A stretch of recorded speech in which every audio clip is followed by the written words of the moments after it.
Now, see, for those of you that are fans of the channel, you would understand that one of the very first videos we uploaded on here, or at least publicly uploaded on here, was a video basically discussing Reed Sheppard and how I personally believed he was going to shock everyone. Now, my belief was Reed was going to ride the bench for a year, and then beginning his year 2, we would slowly start to see him getting ingratiated into the offense, in which case we'd see him getting phased into the starting lineup and see Fred VanVleet getting phased into the backup role. Now, unfortunately, 5 days ago, Shams basically reported that in training camp, Fred VanVleet managed to tear his ACL, which looks like it's a season-ending injury. And as such, that puts a bit of a damper on the fire that was the Houston Rockets offseason because, yeah, as we all know, in the offseason, the Rockets made one of the best moves they could ever possibly make in trading Jalen Green off to the Phoenix Suns and acquiring the talents of Kevin Durant. The reason I say this is one of the best moves they could possibly make is I watched the Rockets throughout the playoffs, and the one thing you noticed, especially during the Warriors series, was they were lacking that one definitive scorer who, when no one else can get a bucket going, we throw it at him and we hope for the best and let him score. And whilst watching that series, I remember saying to people, the Rockets need to do whatever it takes and go out and get Kevin Durant. Mainly because I personally believe they're at that point whereby one real good player and these guys are contending for a championship. And fortunately, that's what Kevin Durant did. However, this injury might have just ruined the mood. But, ayo, what it do, YouTube? It's your boy Alvin Mike from L.T.A. Welcome back to the channel. And as you can tell by the title, in today's video, we're going to be discussing what does Fred VanVleet's injury mean for the Houston Rockets. Now, before we get into it, I do got to say a special shout out to all of you for all the support you've been showing to the channel. You know what I'm saying? Every time we upload, you guys seem to enjoy the videos, especially the last video. Thank you for watching the Trae Young vs. Pat Bev drama explained.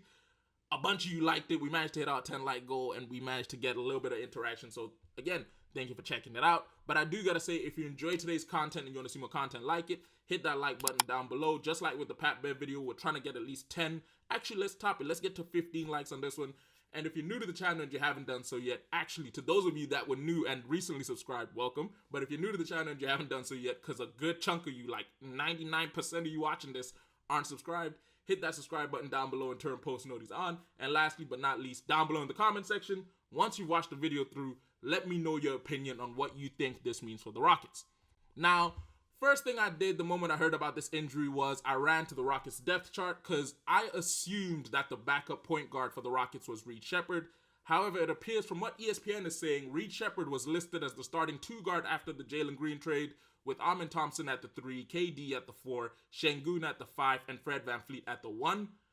And then the backup point guard was Amin Thompson. Third option was Jrue Holiday. 4th, Reed Sheppard. And 5th, Nate Williams. Now, looking at this, firstly, this isn't how I'd personally run the lineup. In my personal belief, the starting lineup should have been Fred VanVleet, Amin Thompson, KD, Jabari Smith Jr., and Alperen Şengün, all in that lineup from point guard to center. But apparently, maybe there's something I'm missing. Maybe there's a reason they don't like starting Jabari Smith Jr., or maybe it's just because they believe KD's age makes it a bit harder to play him at the 3, because that happens to be one of the, in my personal opinion, that's the most versatile position. Playing small forward is the most versatile because you help both the bigs and the guards depending on what your team requires. But again, looking at this depth chart, we can see that the team already lacks at the point guard position, because with this injury, it basically means if you move Reed Sheppard to the 1, and then you have Jrue Holiday being the backup point guard, you now have it that your shooting guard is Cam Whitmore, and you've only got one backup in basically Nate Williams, who I haven't seen play, so I won't have an opinion on.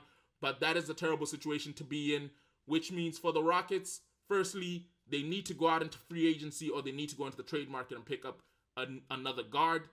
And looking at the way the depth chart is set up, I don't think they can go into the trade market just because they'd have to trade someone good or someone in their team who would be a backup, because they don't have that much depth. Because looking at it, there's a bunch of guys listed as the 3rd option on more than one position, which makes little to not much sense to me. The only position where they seem to be solidly backed up is the starting center, backup center, and the 3rd option, who's Jack Londale. If you ain't seen him, check him out. But as we're discussing free agency and that being the possibility of where the Rockets can go to pick up a starting point guard, not a backup, in my personal opinion, starting, I would say I've got 3 options who make the best fits for the Rocket. I'm going to go from my best to my worst. They're technically not my worst, but that 1 to 3. Let's put it that way. Now, honorable mentions in this case happen to be DeLon Wright, who unfortunately just signed with the Indiana Pacers about a day ago, and Malcolm Brogdon, who also unfortunately just signed with the New York Knicks on a 1-year deal. Now, at the first option for the point guard to pick up from free agency happens to be none other than Brody, Russell Westbrook. Now, I know what a lot of you are going to say, percentages-wise, Russell Westbrook is down. Offensive decision-making, it's a bit questionable sometimes. And then, obviously, we've got the thing about the shooting. And then defensively, you know what I'm saying, he's losing a little bit of a step, but Russell Westbrook's still one of them guys. Now, the main reason I say he's the number one option is you need a vet. Like, if you have any opportunity, get a vet. Because this team is already really young as is, with KD basically being the vet. And then I believe the next person after him, it's going to fall to someone in that starting lineup. It's most likely going to be Şengün, or it might just be, I ain't going to guess. It might just be Şengün. But the team needs a vet, and Russell Westbrook is the best definition of a vet just because we know he loves to motivate people. If you watch Jeff Teague's podcast, Russell Westbrook really believes in pushing people to do the best they can, and he sees it as a problem if you don't. So he would fit in perfectly with the team in that aspect. He loves to move the ball around a lot on offense. Only thing you'd have to worry about a little bit is the defense. And then obviously there's the issue where people say shooting-wise, he's not that great of a shooter. But remember, Amin Thompson can shoot the ball decently well. Reed Sheppard can shoot the ball decently well. Kevin Durant, Şengün, Jabari Smith, these are all guys who can shoot the ball decently well. So Russell Westbrook wouldn't be needed to shoot. If anything, he'd fit in perfectly because they'd need someone to attack the rim, which suits his play style a lot more. So that's why he's my very first option. And obviously last season playing with the Nuggets, he managed to come off a season where he averaged 13.3 points, 6.1 assists, 4.9 rebounds while shooting 45% and 45% from the field, 32% from three, and 66% from the free throw line, averaging about 28 minutes per game, having started 36 out of 75 games, which in my personal opinion is a good enough stat line for this team because, again, he doesn't need to be the superstar. He just needs to be a role player, and as a role player, those are more than excellent numbers. Now, my next option when it comes to a point guard that could possibly pick up in free agency is Jalen Schifino. Now, numbers-wise, it won't look as attractive because he played 2 games with the Lakers and 13 games with the Sixers last year, being signed on a 2-way contract with the Sixers, where he managed to average 8 points, 2.8 assists, 2 rebounds in 23 minutes of play, averaging about 37% from the field, 30% from 3, and 84% from the free throw line. These numbers all make it look a lot worse than it really is. In my personal opinion, this kid has he has a ceiling that's kind of high. Because if you watch some of the games where he really showcased his ability, he's got a knack for playing defense. Offensively, he has an ability to shoot from 3, 2, and attack the rim. Athletic enough. He fits the mold of the team. He's basically what they would have expected to get at. He's Jalen Green 2.0, whereby you basically are risking it by investing in him. But I personally believe there's a ceiling for this kid whereby you can really get a lot out of him. He did play college basketball in Indiana where he averaged himself 13.5 points, 4.1 rebounds, 3.7 assists on 42, 33, and 78% shooting splits. So we do know he can shoot the ball decently. He can play defense, averaging about 0.8 steals and 0.3 blocks, and he has an ability to move the ball around. It's just an issue of needs to find the right situation. And even though with this team it will be somewhat of a scenario where they need him to hit the ground running, I still believe he's a good enough pickup that they really should consider signing him. And then lastly but not least, as a third potential option in free agency, I've got Markelle Fults. Now, I know a lot of you will look at his last year and the year before performance and be like, well, that's enough reason to say not to pick him up. But I think the key thing to remember is 3 years ago, which is not too long ago, Markelle Fultz was a starting point guard for the Orlando Magic. And as a starting point guard, the boy averaged 14 points, 5.7 assists, 4 rebounds, 1.5 steals, 0.4 blocks per game, while shooting splits of 51%, 31%, and 78%, all from the field, the 3, and the free throw line, which are good enough numbers whereby you can really believe he can fill that Fred VanVleet hole. Now, he won't provide you the same shooting capabilities that Freddie did, but he'll provide you an improvement on the defensive side of the ball, as well as the ability to really get the ball moving in a more efficient manner, because Fred VanVleet is one of those guys where he's really good at getting the rest of the team involved and also getting his own points, but the issue is he's so much better at getting his own bucket that you want him to do that more often than move the ball, whereas with Markelle Fultz, he can get his points, but you really want to move the ball around. And with this team, that's what you need right now. So those are my 3 options for possible free agent pickups: Russell Westbrook, Jalen Schifino, and of course, Markelle Fultz. But if none of those end up managing to work out, there is the opportunity of going into the trade market. Now, CBS Sports did release a list of top 10 options that the Rockets could go for in regards of getting a fill-in point guard. And I will not lie, 3 of these guys were Boston Celtics in Derek White, Peyton Pritchard, and of course, Anthony Simons, who just joined the team after being traded for Jrue Holiday. And in my personal opinion, that is a horrible list to make just because everyone believes with the fact that Jason Tatum went down with an injury last year, which means he's missing this entire season. The Celtics are basically going to quick fire sale everyone the same way they did with Jrue Holiday and Kristaps Porzingis. I'll tell you the truth. Jrue and Kristaps were given for low prices. Derek White is going to require a price no one's going to want to pay. Main reason for that being, last year Derek White showed he's that guy. No matter what you think, bald head and all, he's that guy. So if you want to pick him up, especially if you're the Rockets, they're going to want something along the lines of Amen Thompson or Jabari Smith Jr. And I personally don't believe you should be offloading either of those guys, which is why any of the Celtics players are off the board for me automatically.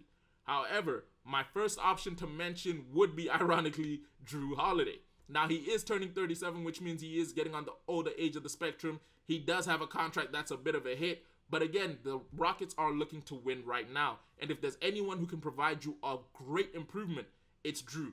Mainly because Jrue provides you with a lot of defense and a reliable amount of offense. Kevin Durant has openly said one of the best defenders he's ever played against in the league is Jrue.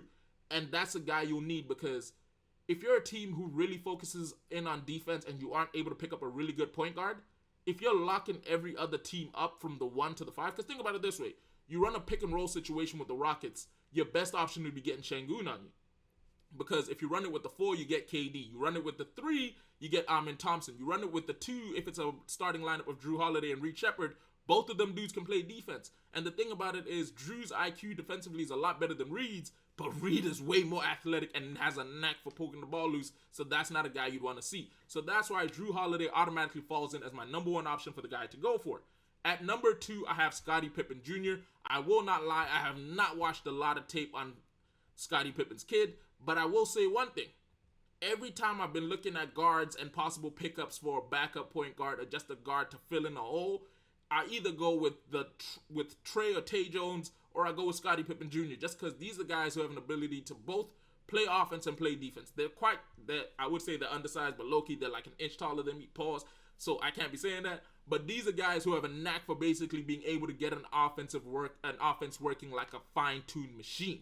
And that's what you need with the Rockets. You need someone who can do that. And at the same time, he has the ability to get his own shot. And then defensively, he's not a slouch, all right? Last year, we saw him average 1.3 steals and 0.4 blocks per game while starting 21 games, averaging 10 points, 4.4 assists, 3.3 rebounds, shooting 48% from the field and 40% from 3 and 71% from the free throw line. So he's an efficient scorer with an ability to play offense in both facilitating and getting his own points. And then defensively, he's also there. Only issue is he's severely undersized, in which case the backcourt of him and Reed Sheppard would be a mismatch against any other team, and they'd just be getting outmatched when it came size for size. Now, the last option guy that I have possibly getting through the trade market, and I put him as the last option mainly because I don't believe his team will want to offload him, Andrew Nembhard. Now, the only reason the Pacers may want to offload him is because they might be confident in the fact of, we've got TJ McConnell, we've got a few other guys like Benedict Mathurin who can slide into the 2. Like, we're stacked enough whereby we don't really need to keep Nembhard. But even if they decide they're willing to let go of him, again, I put him as last option because the requirements to get him will be insane. Amen Thompson or Jabari Smith Jr. That's what it's going to be, as well as a possible draft pick. And I don't believe it's worth trading. I don't believe it's worth trading any of the young core within Houston right now. Last year, I believed it was worth trading Jalen Green because he wasn't showcasing anything demanding. Because, again, his role was to be the offensive guy and he wasn't getting the job done. He needs to go. Amen Thompson has proven himself. Jabari Smith Jr. keeps to prove himself. So in my personal opinion, those are the top 3 free agent and top 3 trade targets. Now, the thing to discuss here is this injury does mean automatically if they don't fill the hole, the Rockets are going to lose about 10 games. I won't say Fred VanVleet's worth 10 games. I'll give you about 5.5 to 7.5 games. That's what it's going to cost them not having Fred VanVleet in the lineup. And for some of you might say that's about 5 to 10% of the games. That's not too tough. It is kind of tough because that's the difference in the West between being possibly the 4th seed and the 8th seed. We've seen it plenty of times. So if I'm the Rockets, you need to go out there and get a guard immediately before the season even tips off, because you need to win as many games as you can at the start.